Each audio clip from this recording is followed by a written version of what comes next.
Yeah, let's talk about that. Yeah, you go ahead and give a theory. I'll give a theory. Go. Yeah. Let's ping pong theory. So the one that I currently hold to, but it is one that I hold pretty loosely, is that the syntax of Genesis 6:4 allows for there to be multiple events of this type. Before and after the flood, Genesis 6:4 gives freedom for it to be interpreted as angels falling, creating Nephilim with human women, both before and after the flood, multiple times.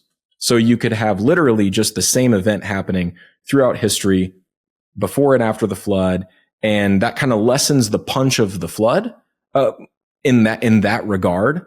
And it kind of says like, well, why the flood then? Why the flood? If it had anything to do with that, then why then, if it was just going to happen again after? But let's hear your theory too.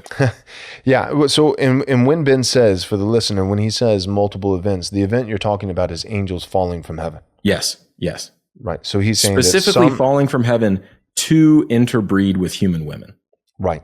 Yes. So you're saying that it's not just that a third of the angels, like a third of the stars swept out of heaven in a singular moment. That may be as well, but there were also other angels that angels rebelled against God. So we're talking about fallen in the sense of sinning against God, rebelling against God, but then also quite literally falling from heaven in the sense of moving physically, geographically to earth for the express purpose of creating a posterity. And you're saying that one theory, the syntax in Genesis 6:4, allows for that to happen, that event to happen more than once. That happened pre-flood and then happened again after the flood. And the reason why we're insisting, or at least saying that it's plausible that it would happen again after the flood, is because we have one or two texts in the book of Numbers, and I think you said there's another text in Deuteronomy that talk about the Nephilim after the flood, right? We have the 10 wicked spies, Israelite spies, but they're wicked because they're filled with unbelief and not trusting the promises of God. Right, and cowards will be in the lake of fire, so wicked is an appropriate term for the coward. Mm-hmm. But these 10 wicked spies, they go with Joshua and Caleb, 12 in all, but 10 return and bring a bad report of the land and say that we were like grasshoppers in our eyes, and that the Nephilim were there with them.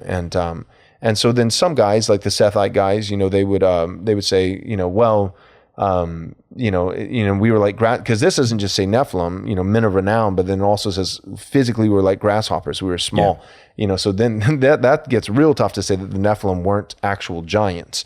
But then, some guys would say, well, this just is meant to further indict those 10 wicked spies and their unbelief, because they're actually lying, saying that there's giants because they're so cowardly that they don't want to face them, or maybe even psychologically they believed that they were like grasshoppers and that these guys were 5 times their size, because they couldn't even think straight because they were so given into fear, or the alternative is that they're actual giants. Yeah.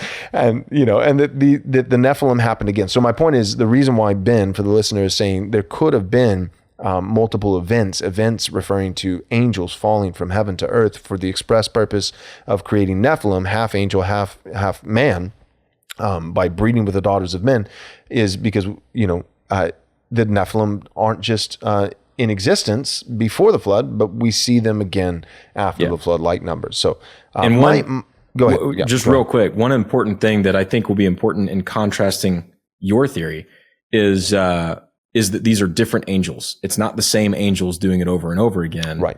It's angels do it, they're judged, more angels do it. And so that's just important. It's different angels each time. Yep. That's helpful. So my theory, take a little bit of framework, but so Adam and Eve were created without a sin nature. They were created in a state of integrity. And so they were able to fall, but they were not yet fallen. So a state of integrity, but not immutable integrity, able to fall. And so you and I think, agree on this in terms of our prelapsarian view of, that Adam, so I like to use the words eternal and forever life, and bifurcating that. I'll explain the ways that I'm using the two terms of forever and eternal. But Adam had forever life without eating of the tree of life. He did not need to eat of the tree of life to gain forever life. He actually only needed to not eat of the tree of the knowledge of good and evil to maintain forever life. God said, the day that you eat of it, the bad tree, the tree of the knowledge of good and evil, the day that you eat of it, you shall surely die. So in order for Adam to not die, aka live forever, he didn't need to eat from the good tree of life. He needed to just not eat from the bad tree, the tree of the knowledge of good and evil. I believe that the purpose of the tree of life was that Adam and Eve were in a probationary period in a state of integrity in the garden, and that there was a definite end to this. We don't know exactly what that end was, but eventually Adam would have passed the test. If he had guarded the garden, if he had protected his wife, provided for her, cared for her, obeyed the word of the Lord, resisted temptation, watched over his wife, killed the serpent or sent it, fought it and got it out of the garden, the whole 9 yards. If he had done that well, then God would have held out to Adam the fruit of the tree of life, and upon eating of the fruit of the tree of life, Adam, who already had forever life by just not eating of the tree of the knowledge of good and evil, he then, by eating of the tree of life, he would attain not just forever life, but eternal life. Eternal, the way I'm using it, is not just now in a state of integrity with death having not entered the world, but now a state of immutable integrity where he is not fallen and also now not able to fall. Yeah. And so that's what I'm arguing there. Okay, so now apply that to angels and watchers. If there are multiple fallings, one of the things that's difficult, we watch previous, we read history books, we read the Bible, the best history book there is. And we see prior generations of mankind doing really stupid things. I mean, just really stupid things. The dumbest things. And paying the price. I mean, a hefty price, and yet generation comes and generation goes, and yet each one we never really learn. There'll be a fresh batch of people, and they'll think, "But has socialism really ever been tried?" Yeah. And it's like, how? Well, one of the ways that we can explain that is because human beings, each generation, it may be a new group of people. They may have the history books. They may be able to look and see these lessons that people learn the hard way by doing terrible things and the consequences that came about. And yet this fresh batch of people, this new generation, they're totally depraved. They have a sin nature because Adam and all his posterity are now born under the curse of sin. And so that explains why, we could look at Adam and Eve's fall, and we could look at this person's fall and that person's fall and that person's fall, and still fall ourselves and still make bad choices. Angels, though, however, if it's multiple fallings, multiple events of angels falling, the difficulty for me is that the angels that did not fall the first time, so if you have the first batch of watchers, pre-flood, antediluvian world, they fall and come into the daughters of men, find them lovely, and produce offspring, but then this is wiped out in the flood. And now we're seeing another batch of angels. Well, those angels, this next batch of angels is not like another generation of angels. They're angels that have watched the whole thing go down. Yeah. And they don't have a sin nature. They're not totally depraved like future generations of man. They're not just reading about it in a history book. They watched these angels fall. They watched God's judgment of them. They watched the consequences, and they watched it from a state of integrity without a sin nature.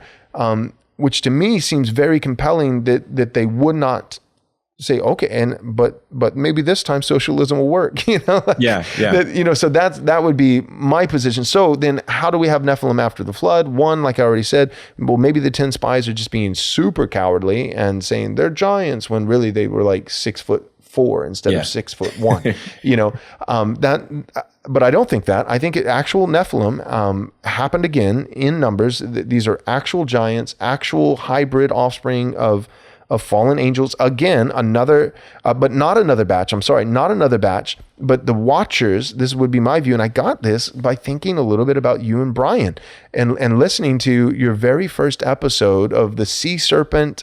And you guys talked about how there'd be more demonic activity, for instance, in nations that aren't Christianized in pagan nations, right? And then if a nation becomes Christianized, like, sure, there's the C.S. Lewis aspect of like, okay, well, technology and innovation and development. And so now demons are going to, they're going to play a different strategy, right? And that totally makes sense to me. And so, flying under the banner of depression and some psychological disorder and schizophrenia, or this or that, instead of just, full-blown, witch doctor, demonic kind of stuff, because it's a different people and they're wanting to fly under the radar and not be found out. That makes sense to me. Also, I think the West has had a little bit I think they're coming back, but a little bit less demonic activity because the West for the last 1,500 years, if you Constantine, but certainly 1,000 years with King Alfred, has been Christianized. And so the demons got their butts kicked. And so they went to some place in Africa and South America for a while. And so, but my point is with the Watchers, the Nephilim were wiped out because these are the offspring of the fallen angels, Watchers, and daughters of men. So they're half human. They have lungs. They're giants. They're superhuman, but still they have lungs. They have a beating heart. They need oxygen. They're physical beings. And so the flood was enough, and it needed to be catastrophic. It needed to be global in order to not just wipe out human beings, wicked people, but wicked super people. And it did. I think it was successful in wiping out the Nephilim, but the Watchers themselves that are not half-blood fallen angels, but full-blood fallen angels. They're the real deal. Not a hybrid, but the full blown angelic. I'm wondering, could they have survived the flood? Could they have taken on the form of like a sea serpent, for instance, and survive the flood? Now, some of them going to Jude, and the book of Enoch talks about that, but we know that some of them were locked away in gloomy dungeons. And so I'm thinking that God sent, some angels, the flood to wipe out the Nephilim and man, and then some angels to go and bind up and lock away in gloomy dungeons some of these Watchers. But maybe some of the Watchers were missed by the angels, that they somehow escaped, took on the form of a sea serpent, whatever, escaped in the flood. God, of course, being sovereign over all, allowed them to escape. And then these are the ones who then, again, after the flood, generations later, came into the daughters of man, a second time created a new batch of Nephilim, blah, blah, blah. So that's kind of my theory and what I'm thinking there. And then you and I think we also both agree that in terms of these gloomy dungeons, you and I both have some theories on what's under the earth. These gloomy dungeons maybe being literal physical places under our feet. I do think they are. All right, hold up. You're not going to want to miss this. I'm going to tell you exactly how our spring 2024 conference is going to go down. Here's the title of the conference: Blueprints for Christendom 2.0. Subtitle: 7 Doctrines for Ruling the World. We're going to have 7 primary sessions covering each of these doctrines for ruling the world righteously. Number 1, Reformed Confessionalism. That's going to be Pastor Doug Wilson preaching on that topic. Then we've got Covenant Theology with Pastor Brian Sauvé. Then we've got Biblical Patriarchy with Pastor Michael Foster. Then we've got Presuppositionalism with Dr. Joseph Boot. Then we've got Kuyperianism, All of Christ for All of Life, where we're going to welcome Pastor Doug Wilson back for a second session. Then we've got General Equity Theonomy. We're going to have Dr. Joseph Boot come and do a second session on that topic. And then lastly, we'll have Pastor Dale Partridge on postmillennial eschatology. In addition to these 7 sessions, we're also going to have not 1, but 2 live podcasts. On the first day of the conference, that's Friday, March 1st, we're going to have a live Theology Applied podcast.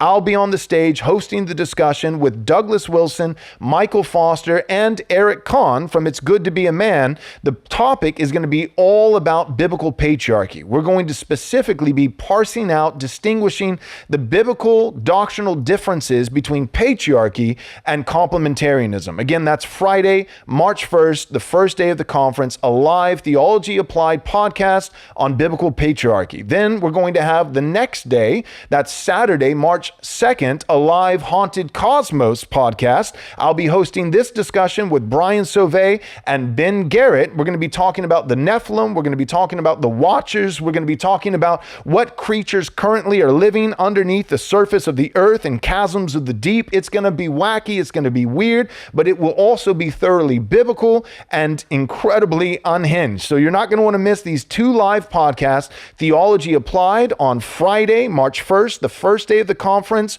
on Biblical Patriarchy with Doug Wilson, Michael Foster, Eric Kahn, and myself. And then the next day of the conference, Saturday, March 2nd, a live Haunted Cosmos podcast with Brian Sauvé and Ben Garrett and myself on the Nephilim, the Watchers, and what lies under the surface of the earth. And then the conference will hold over for one final, the third and final day. That's going to be the Lord's Day, Sunday, March 3rd, where one of our speakers will be holding over to preach the Lord's Day sermon, and I'll be leading us in worship through the liturgy. So we've got 3 days, a Friday, Saturday, Sunday, March 1st, 2nd, and 3rd of 2024, Blueprints for Christendom 2.0, 7 Doctrines for Ruling the World. You're not going to want to miss this conference. Our early bird rate is still available, but only for a very short period of time. We are ending the early bird rate on August 31st at 11:59 p.m. That will be the final chance to get into this conference at an affordable,